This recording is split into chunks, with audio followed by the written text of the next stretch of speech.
And the sun's going down on me. It's like freaking 2 or 3 o'clock in the afternoon. The sun's going down. What the heck? What we got going on back here? New battery. One more cable. We're going to hook it to 36 volts and see what we can do. I'm Johnny Garage Johnson, and this is Hardcore Garage.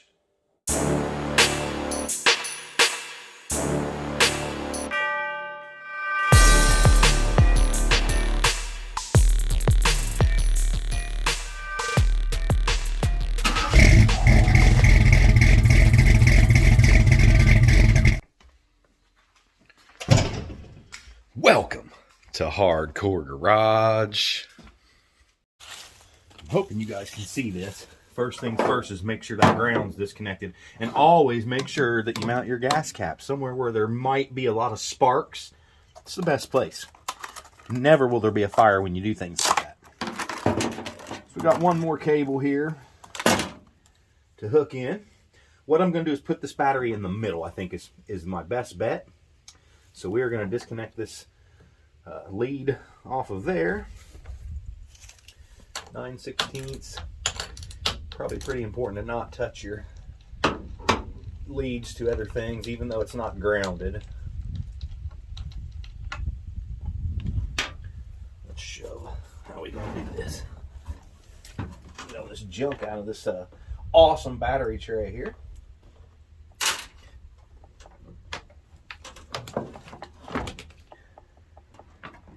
Yep. And let's see here. I'm going to kick this back around like that just to keep it out of my way. I want to go to the negative, so I want to come down to here. So we'll flip this one around this way. That way they're always crossing each other.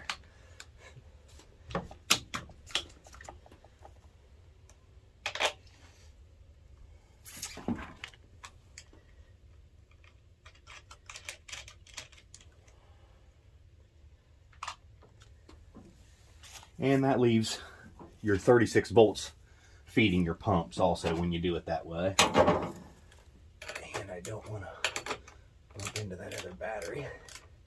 That's for sure. Okay. Hopefully that's as long as I need it to go from the positive down to the negative here. Let's put this battery box. The battery box isn't doing too great here, fellas.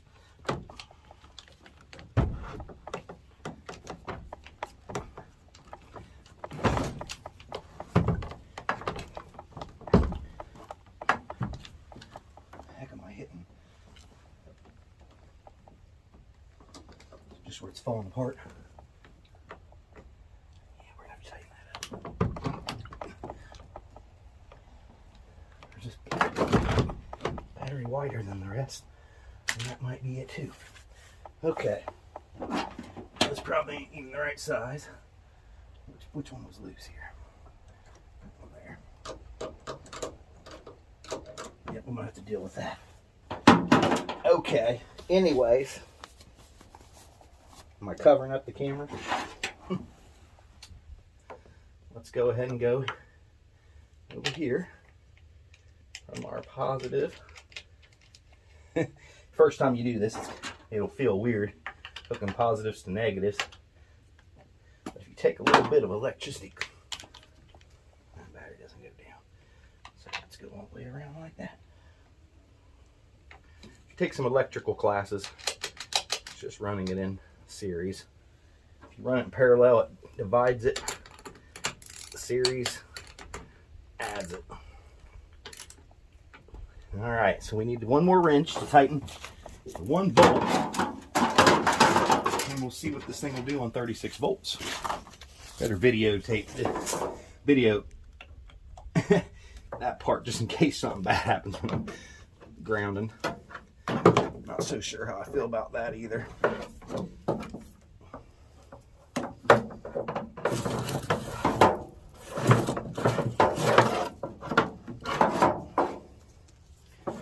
I just don't like having it by the gas cap there. If it was going to spark, I'd rather it not be right there sparking.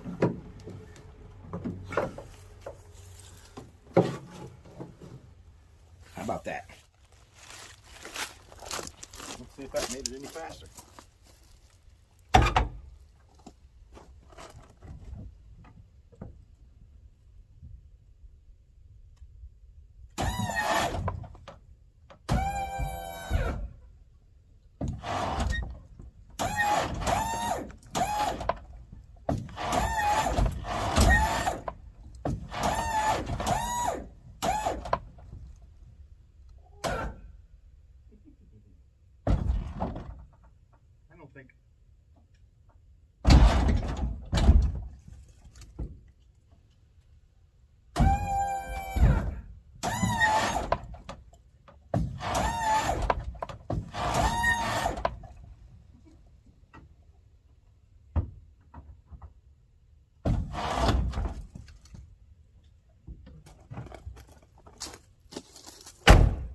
Quite a bit faster.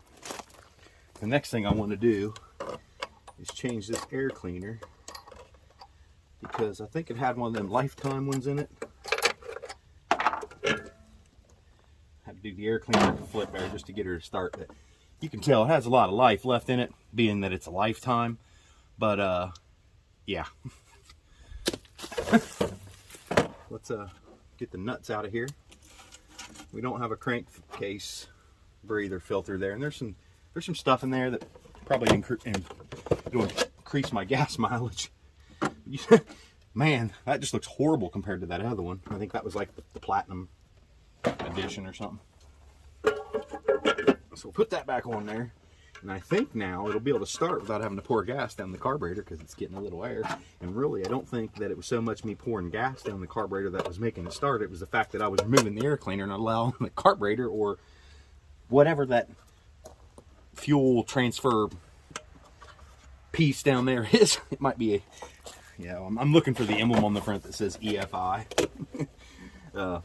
I think it is a throttle body, honestly. Whether or not you want to consider that electronic fuel ignition, I don't know. Got that new air cleaner on there. I guess I can grab the keys and see if it'll just fire up without doing anything now.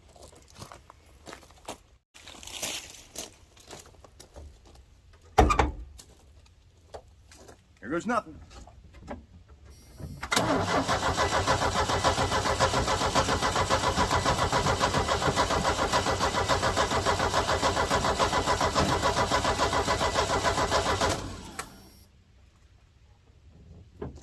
Okay, I was wrong.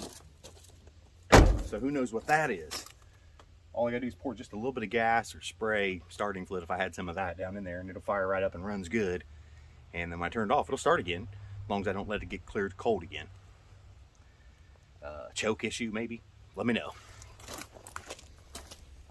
You want to make sure that you find the dirtiest gas can that you can, and make sure that it has mixed fuel in it.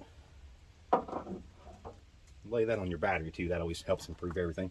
Make sure it has mixed, you know, with some oil to lubricate down in there.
figured out how you check the gas since there's no gauge. Check this out.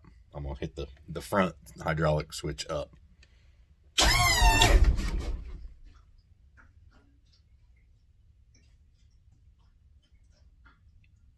Can you hear that gas sloshing around back here? We got some. That's how you know. So now we're running 36 volts. We know how to make the truck run. Occasionally it does start back up. And for some dumb reason, if you take it out of gear, and that may just be a total coincidence, but if it isn't starting, just crank and crank and crank, put it into neutral, try it again. It usually fires right up. Crazy. I know. Anyway, hope you enjoyed that. We're going to be having 48 volts in this thing the next time. I'm grabbing another battery. Got to do it. Hope you guys enjoyed it, following along. What did I call this thing? Lime juice. We got the Cameo over there.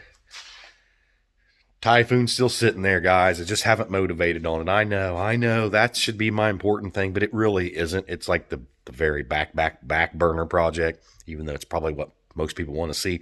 It scares me the most. So there will be updates. You just got to give me time on that one, guys. Enjoy. Hope you had a great Thanksgiving, everyone. Keep on trucking.